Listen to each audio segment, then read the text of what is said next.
My mother's voice, Elaine Carter, cut through the phone like a cold blade, slicing into my quiet winter afternoon. I sat frozen in my small office in Houston, Texas. I'm Rachel Carter, 34, founder of SunGrid Solutions, a clean energy company I've spent over a decade building from the ashes of countless failures. But to my parents, Robert, a prominent lawyer, and Elaine, a veteran journalist, I'm still the wayward child, not yet worthy of rubbing shoulders with the CEOs and senators they invite to their annual Christmas dinner. I bit my lip, struggling to keep my voice steady as my father chimed in.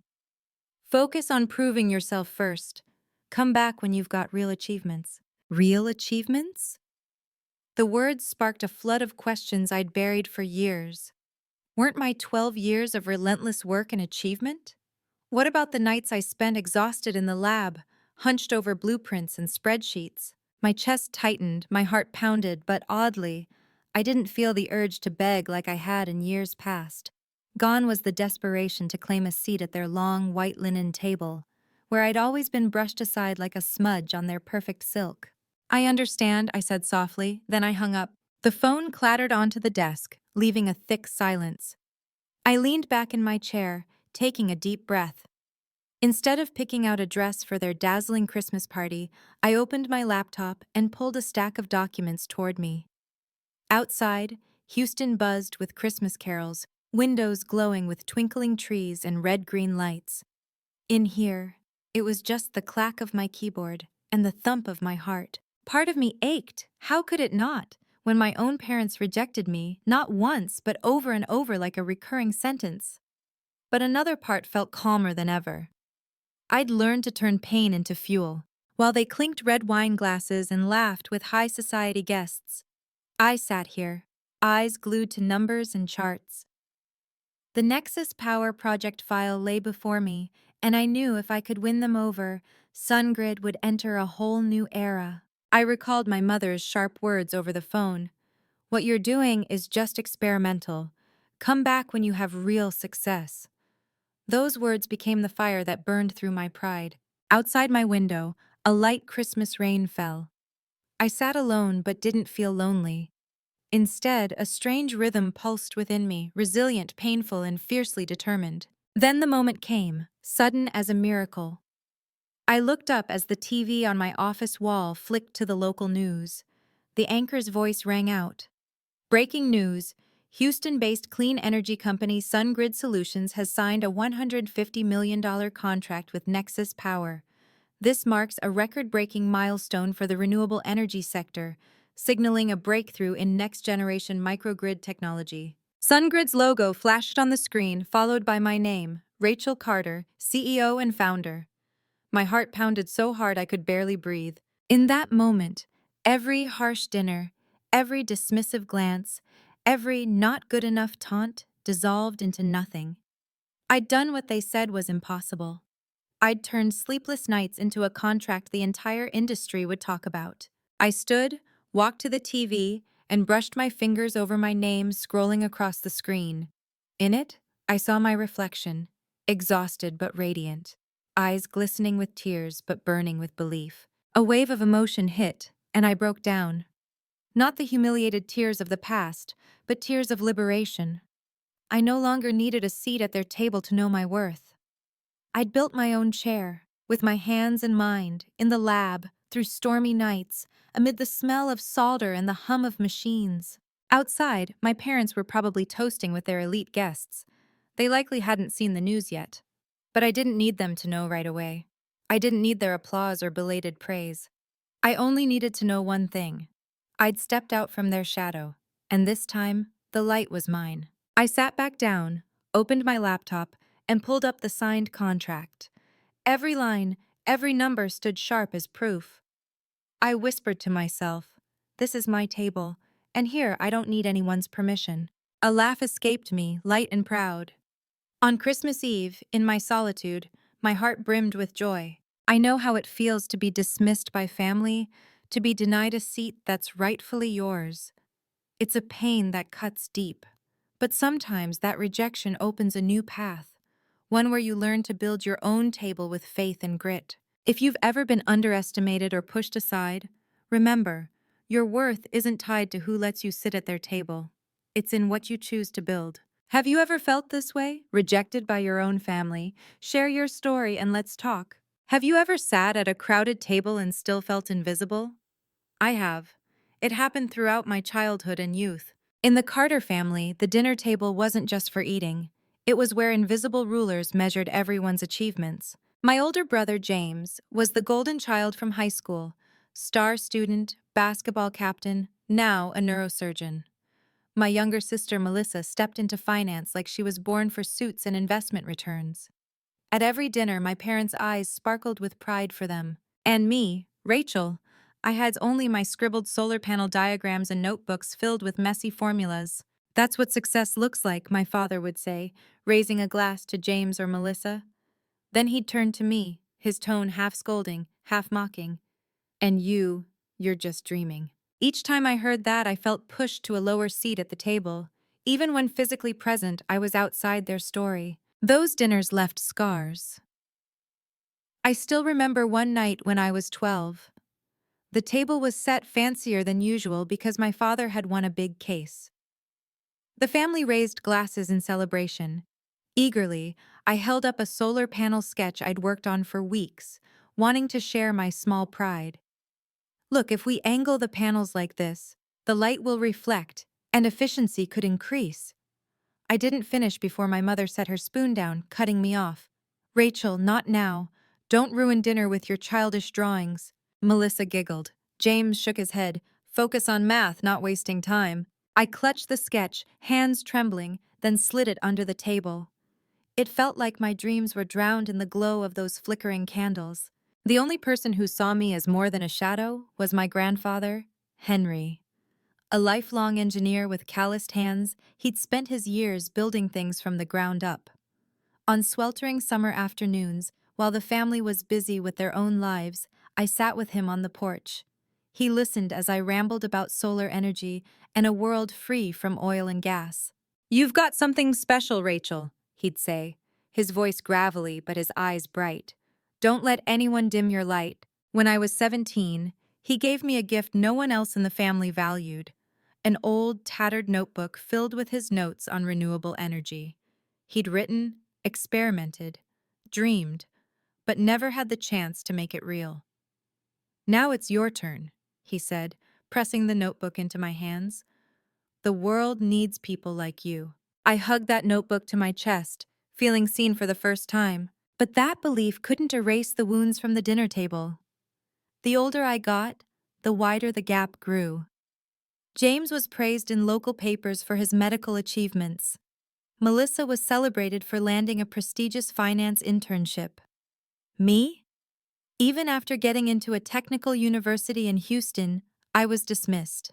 "Don't think drawing a few panels makes you an engineer," my father said coldly when I shared my research topic. My mother added, "Success doesn't come from dreaming. Pick a realistic path." I stayed silent, but defiance burned inside. Each jab was like a hammer blow, not breaking me but forging my resolve. At 20, I made the biggest decision of my life. I dropped out of college to pursue my own renewable energy project. I was done with rigid classrooms and assignments that wouldn't change the world. I wanted to act. When I announced it, the kitchen turned into a battlefield. My father shot up, face red. "You're throwing away your future. No one in this family quits school. You're embarrassing us." My mother was icy. "Rachel, if you choose this path, you're on your own. Don't expect our support." James smirked. "Good luck, you'll need it." Melissa laughed, her tone biting. "What, you think you're saving the world?" They turned away, leaving me trembling but unbroken. I clutched my grandfather's notebook, my heart pounding. Weeks later, Grandpa Henry sent me a check, $10,000, his entire savings. Attached was a note, "Build something real. I believe in you." I cried holding that check. In a family that offered no faith, he, a man who'd worked his whole life, gave me everything he had. That night, alone in my room, I ran my fingers over the notebook's worn pages. I whispered to myself, "I'll build something real, not for a seat at their table, but for my own." Determination flashed in my eyes. It wasn't just a promise to myself, but to Henry, to his $10,000, and to the dream he never got to finish. From that day, I knew the road ahead wouldn't be easy. But I also knew I didn't need anyone's permission to chase my dream. I'd write my own story with sweat, tears, and belief. If you find this compelling, comment why. If it's not quite there, comment N. Your feedback, Y or N, will help me tell this story better. Do you believe a dream can survive on the smell of grease and the clink of dishes? I had to, because through my 20s, my dream lived on late nights at a rundown diner on the outskirts of Houston. By day, I buried myself in the library, devouring every technical book I could find, tinkering with solar models made from cheap parts scavenged from flea markets. By night, I tied on an apron, serving burgers and coffee to long-haul truckers. I became a shadow, clearing tables while whispering to myself that every ounce of exhaustion was worth it. But sometimes that faith wavered. I remember one night testing my first prototype in a cramped, dingy apartment. My hands shook as I flipped the switch. Seconds later, a small pop sounded, black smoke billowed, and wires sizzled. I coughed, dousing the sparks, my eyes blurring, not from the smoke, but from despair. Maybe my parents were right, I whispered, slumping to the floor, clutching the scorched circuit board. I'm wasting my life. That night, I nearly folded my dream away. But then I saw Grandpa Henry's eyes, heard his words. Don't let anyone dim your light. I couldn't quit. One evening at the diner, as I set a coffee cup before a thin, bespectacled customer, he surprised me. You're the girl who draws solar panels on napkins, right? I froze. I hadn't thought anyone noticed the crumpled napkins I scribbled on during breaks. The man smiled, extending a hand. I'm Matthew, energy engineer. I failed at a startup once, so I know what it's like to be laughed at. But your drawings, they're real. We talked for hours. For the first time, someone didn't scoff when I mentioned photovoltaic efficiency or microgrids. Instead, Matthew's eyes lit up, as if he saw himself in the fragments of my dream. That night, we teamed up. From the diner, we moved to a cheap rented garage, turning it into a makeshift lab. Machines cluttered the space, walls stained and peeling, but to me, it was where hope began. We worked day and night, soldering chips, wiring circuits. Sometimes we'd collapse on the cold concrete floor, exhausted but laughing because a number on the screen had ticked up. I learned that having a partner was worth more than any money. Then luck smiled. At a small university conference, we caught the eye of Denise, a bold Houston venture capitalist. After hearing our passionate pitch, she crossed her arms and looked at me. You've got guts. I like that. I'm in for $50,000, but fail again and you're done. That investment was like rain on parched soil. We bought better equipment, hired a few students to help. SunGrid Solutions was officially born. Our first project was installing a system for a local warehouse. I was so nervous I barely slept for days. This was my chance to prove I wasn't just a dreamer. But a week later, disaster struck. The system overheated, circuits fried. The warehouse owner canceled the contract, and Denise called, her voice like steel. Rachel, this could be the end.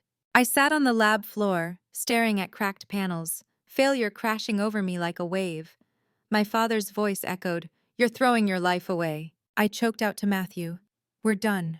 He shook his head, tossing a burnt wire into the trash. No, failure is just data. Now we know what's wrong, so we fix it. His words were a lifeline. I realized failure wasn't the end, it was a map to the next step. We pivoted. Matthew dug into cooling issues while I recalculated cell structures. We tested new alloys, redesigned cooling frames, hundreds of failures, thousands of hours, until one day the meter spiked. 22% efficiency, higher than most products on the market. Joy erupted. We hugged in the dusty lab, eyes red from sleepless nights, mouths trembling with laughter. With the new design, we landed contracts for a local brewery, then a community center. Small projects, but resounding successes. People started calling SunGrid Houston's Green Hope. When the local paper ran that headline, I bought copies and brought them to the office. I taped one to our stained wall, staring at it like the first light after years of darkness. Standing before that article, I felt pride mixed with unease. This was just the start. The road ahead was still stormy, but I had proof I wasn't a useless dreamer. I touched the words, promising startup, whispering, "We're on the right path, and we'll go further." If you want to hear more stories like this and relate to the struggles I've faced, check out my previous videos on this channel. 10 years after I left college, the sting of my parents' dismissal still lingered. But deep down, I held a hope. One day they'd see me differently. That Christmas, I thought the moment had arrived. SunGrid had landed small contracts, earned headlines as Houston's Green Hope. I thought surely my family would give me a seat at their table, not as the failure, but as someone who'd begun to prove herself. I picked up the phone, heart racing as I called my mother. I imagined a nod, a simple, "Come to dinner this year."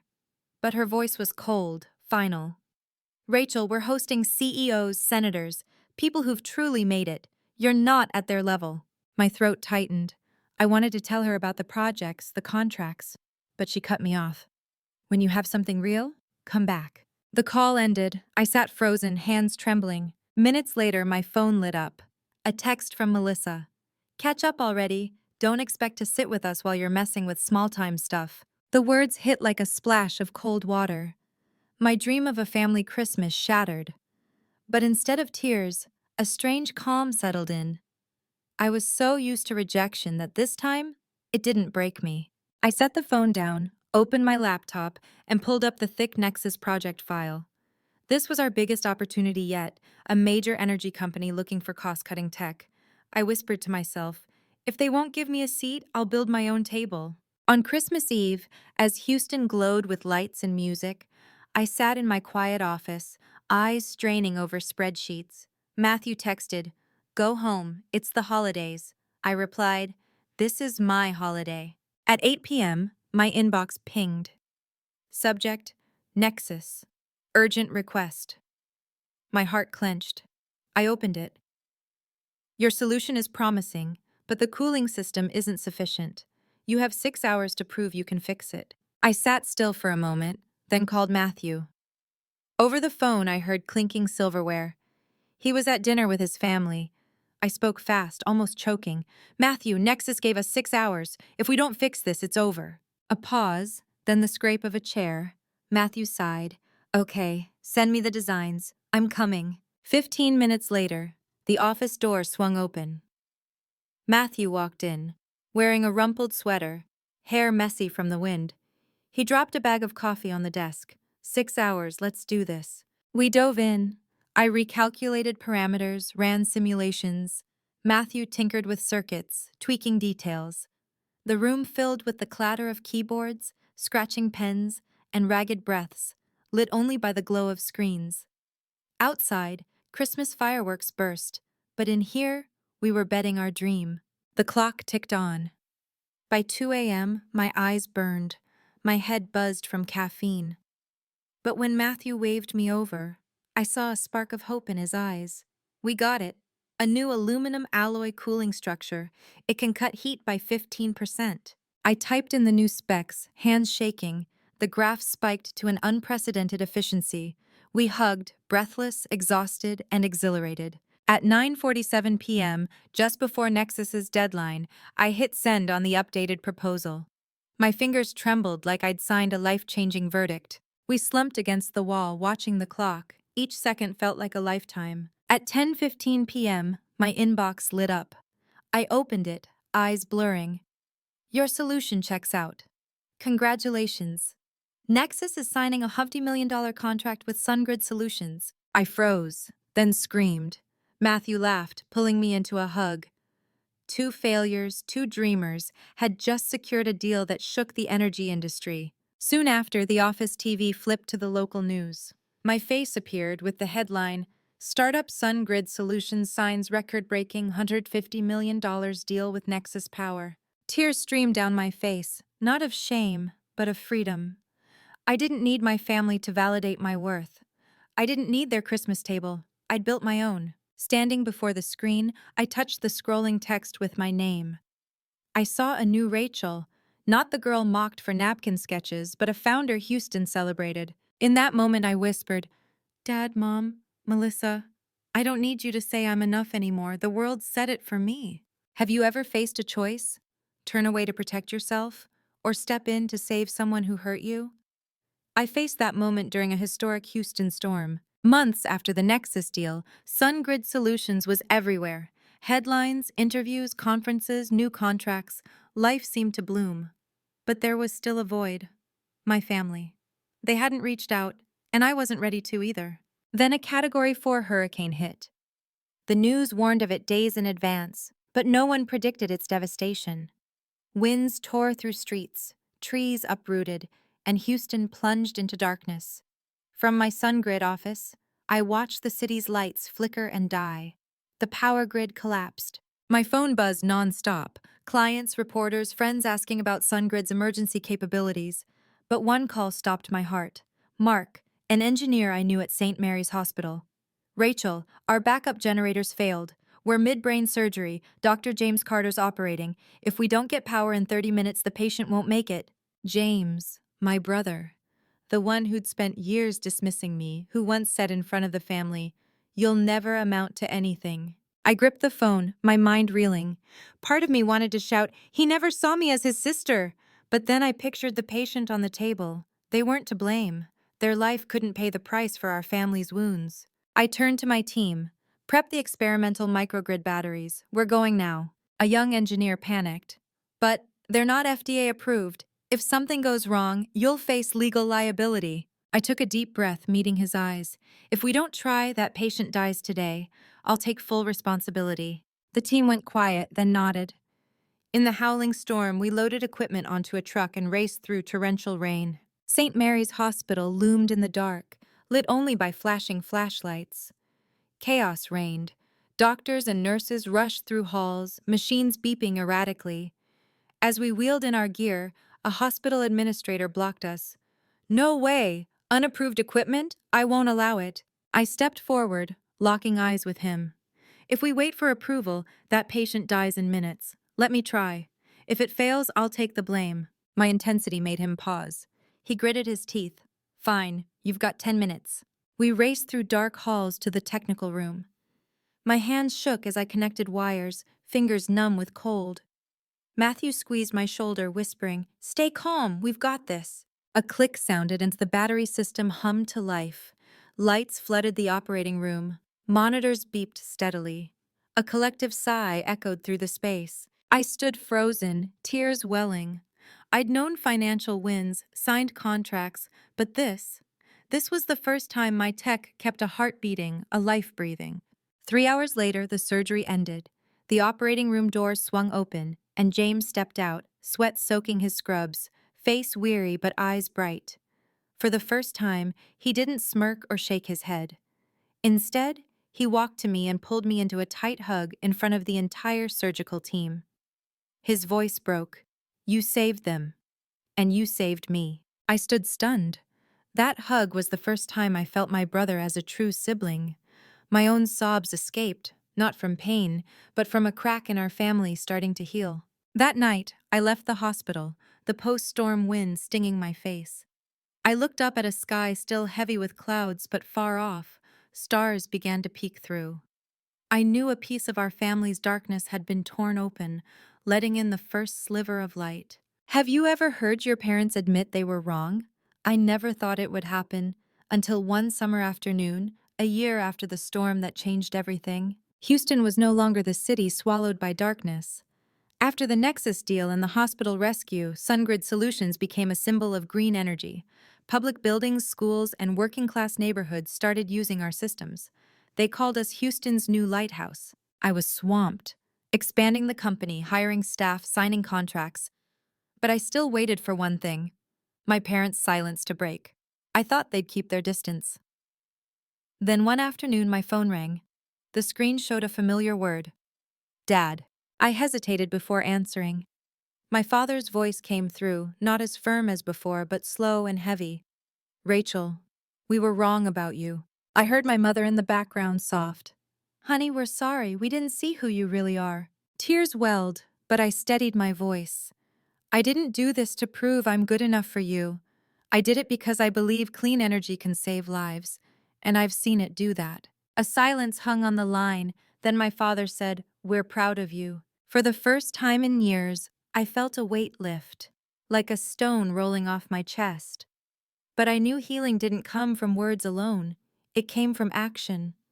And I had a plan to build a legacy, not just for me, but for the man who believed in me first. Grandpa Henry Carter. He'd given me that worn notebook, staked his life savings on my dream. I wanted to pass that fire to other young dreamers, those told they're too idealistic. So I launched the Henry Carter Scholarship Fund with $100,000 from SunGrid's profits.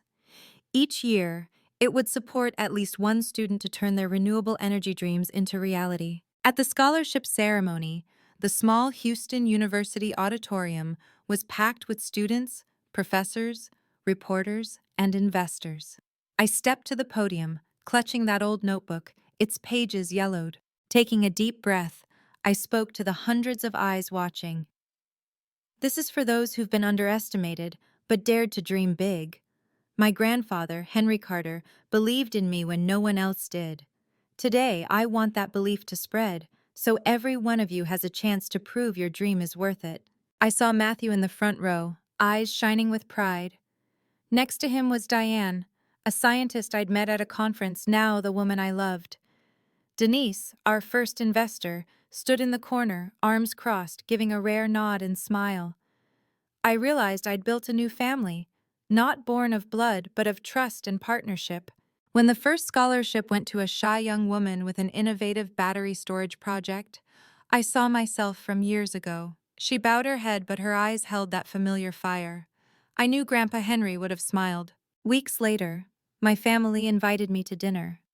I braced for tension, but what awaited was simpler. It wasn't in a grand dining room with chandeliers like years past, but in my parents' living room with roast chicken, salad, and warm bread. No more probing questions. How much are you earning? Is your project prestigious enough? Instead, they asked, "Are you sleeping enough, Rachel? Is anyone reminding you to eat with all that work?" James, sitting across, shared for the first time the pressure of standing over a surgical table. Melissa, usually sharp-tongued, listened quietly, then said softly, "You did what you believed in. Maybe that's real success." I looked around the table. No one measured, no one judged, just people trying to find each other after years apart. As dinner ended, I sat back, smiling. I'd spent years craving a seat at their table, but now I had another, a table of love, forgiveness, and true value. And strangely, when I stopped demanding it, their table opened a place for me, not to test me, but to welcome me. If you followed this far, you'll see my story isn't just about building a company, it's about finding my worth and peace. I was once rejected by my family, left out of the table where I belonged. But I learned that true value doesn't come from others' praise or approval. It comes from what you choose to live for and pursue. I found strength in forgiveness when I saved my brother despite his scorn. I found meaning in giving back through the scholarship in my grandfather's name. And I found happiness when family dinners became about listening, not judging. If you've ever felt pushed aside, remember, you can build your own table. If this story resonates, subscribe, share, and drop a comment to let me know you're here with me.